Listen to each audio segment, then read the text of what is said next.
अस्सलाम वालेकुम नाज़रीन, आज बड़े दुख और अफसोस के साथ वीडियो बना रहा हूँ। इस माँ को देखिए, ये उस बदबख्त की माँ है जो नाउज़ुबिल्लाह अस्तग़फ़िरुल्लाह कुरान मजीद की बेहुरमती कर बैठा है। और अब माँ जो है वो रो रो के गिड़गिड़ा के इल्तिजा कर रही है कि मेरे बेटे को माफ़ कर दिया जाए। मैं जिदा दिल दुखिया मेरे बच्चे दी वजह तो मैं तो माफ़ी मांगी। दो चार बातें हैं जी, बस आपसे डिस्कस करनी है। सबसे पहली तो ये, इस मौजू पे बात करते हुए भी 100 दफ़ा सोचते हैं कैसे बात करें, और अजीब व गरीब तरीके से इंसान इसको बैलेंस करने की कोशिश करता है कहीं हमारे पीछे ही ना पड़ जाए।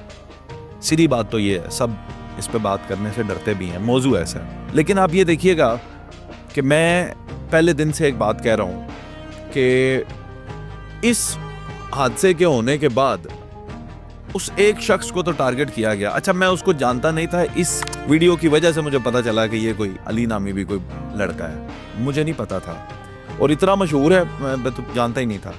लेकिन आप देखें कि एक ही लड़के के ऊपर ये क्यों तुले हुए हैं, उसी के ऊपर FIR देने पे उस पर तो सैकड़ों लोगों ने वीडियो बनाई हुई है। वो सबको जो है कानून के कटहरे में खड़ा करना चाहिए। एक चीज़ तो ये है, क्योंकि अगर एक मशहूर बंदा इस तरह की हरकत करे या कोई गैर मारूफ बंदा इस तरह की हरकत करे, सबके लिए कानून तो बराबर होना चाहिए, पहली चीज़। दूसरी चीज़ ये है, मैं इस बात से बड़ा परेशान हुआ जब मैंने उसकी माँ की वीडियो देखी और नीचे लोग लिख रहे थे कि ये सारी फैमिली ड्रामेबाज है, ये आंटी एक्टिंग कर रही है।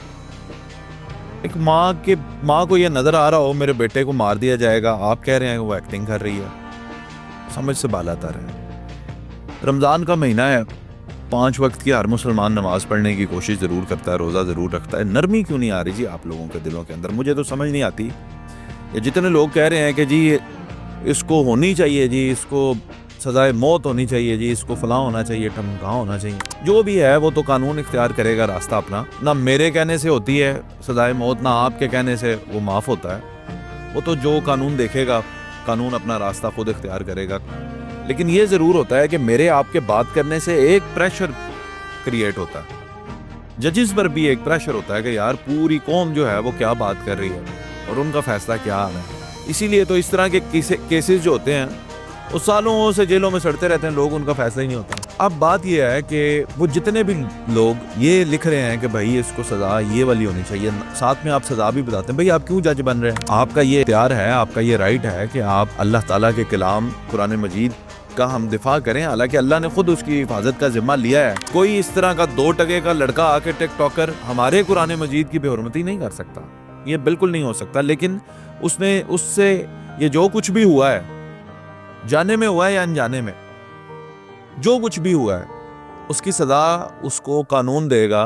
आप लोग जो हैं इतनी सख्ती ना इख्तियार किया करें। इसकी एक वजह यह भी मुझे लगती है कि बहुत सारे लोग जो ये लिखते हैं कि इस बंदे को सज़ा ही होनी चाहिए और सज़ाए मौत ही होनी चाहिए, वो जाहिर है कि रोज़ाना की बुनियाद पे कुरान मजीद तो पढ़ते ही होंगे और तर्जुमे के साथ माशाल्लाह पढ़ते होंगे, और उनकी जाहिर है इसीलिए कुरान मजीद से वाबस्तगी, दिल लगी इतनी ज़्यादा है, हर मुसलमान की होती है, लेकिन जाहिर है जो पढ़ता है वो अल्लाह की किताब के ज़्यादा नज़दीक होता है। तो ये मुझे पूरा यकीन है कि जितने भी लोग उसकी मौत चाहते हैं वो बाकायदगी से कुरान मजीद पढ़ते होंगे। और अगर आप बाकायदगी से कुरान मजीद पढ़ते हैं तो आपने ये देखा होगा कि कुरान मजीद में भी तरजीह जो है वो माफ़ी को ही दी गई है। लेकिन हम फिर भी ये चाहते हैं कि उसको सज़ाए मौत हो जाए। अच्छा, आप अगर ये चाहते भी हैं तो कम अज़ कम ये बात ज़रूर है कि इनमें से बहुत सारे लोग जब उनके अपने बेटे के साथ या अपने भाई के साथ ये मामला, खुदा ना खास्ता अल्लाह ना करे कि हमारी 7 नस्लों में से भी पाकिस्तान पूरे की, मैं कहता हूँ जब से पाकिस्तान बना और क़यामत तक हमारे इस पाकिस्तान में से कोई ऐसा शख्स ना आए तो खुदा ना खास्ता नाउज़ बिल्लाह कुरान मजीद की बेहुरमती के अंदर जिसका कोई किरदार हो, अल्लाह माफ़ करे। इतनी अजीब व गरीब ये बात है, कहते हुए भी शर्म आती है। लेकिन अगर किसी से इस तरह का मामला सरजद हो जाए और वो उसका अपना रिश्तेदार हो या भाई बहन, या तो फिर आप क्या फ़ैसला करेंगे? अब हो सकता है कि ये काम किसी और ने किया होता, अली जट साहब बाहर होते तो वो भी लोगों को यही कह रहा होता, इनू सज़ाए मौत दे दो, इनू फांसी दे दो, क्योंकि ट्रेंड इन बच्चों को पता ही कोई नहीं। इन्होंने बस ट्रेंड एक चल पड़ता है, उसके पीछे निकल पड़ते हैं, व्यूज़ वायरल ये जो चल रहा है ये सब जो है इसके अंदर फंसते हैं। जब आप इतना ज़्यादा बोलते हैं आप उसके अंदर फंसते हैं।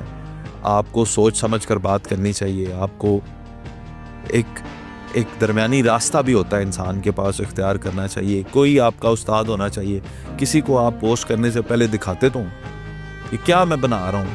نہ ویڈیو جس نے کیمرہ پکڑا ہوا تھا اس کو تمیز, نہ جو ایکٹنگ کر رہا تھا اس کو تمیز, نہ جس نے یہ وائس ریکارڈ کروائی بے وقوف ترین آدمی نہ اس کو تمیز کہ ہم یہ کیا کرنے جا رہے ہیں. ہو گیا تو اب پتہ چلا. اچھا میں نے جانے انجانے کی بھی بات کی تھی, یہ جانے میں ہوا یا انجانے میں. کوئی بھی مسلمان مجھے نہیں لگتا کہ کسی کو یہ نہ پتا ہو الحمدللہ رب العالمین, یہ نہ کسی کو آتا ہو, کیونکہ نماز نہیں نا اس کے بغیر ہو سکتی. تو آپ نے کبھی نہ کبھی تو زندگی میں نماز پڑھی ہوگی, تو آپ کو یہ تو اندازہ ہے کہ یہ قرآن مجید کی آیت ہے. آپ یہ تو نہیں کہہ سکتے کہ جی مجھے پتہ نہیں تھا. یہ تو نہیں ہے, پتہ تو تھا لیکن آپ کو یقینی طور پہ یہ نہیں پتا تھا کہ اس کی سزا اتنی سنگین ہو سکتی ہے. تو اب وہ سزا سے ڈر کے معافیاں مانگ رہے ہیں. اللہ سے ڈر کے اگر کرنا ہوتا تو پہلے ہی نہ کرتا. جن کے دل میں اللہ کا ڈر ہے وہ تو اللہ معاف کرے چوم چوم کر قرآن مجید کو رکھتا ہے, سینے سے لگا کر رکھتا ہے. تو یہ بڑا میں سمجھتا ہوں کہ سینسٹیو معاملہ ہے.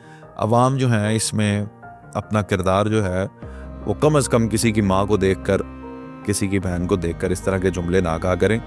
وقت پریشانی کا ہے, اللہ یہ والی پریشانی تو کسی پہ نہ ڈالے, لیکن پریشانیوں سے پاک دوسری طرح تو ہماری زندگی نہیں ہے نا.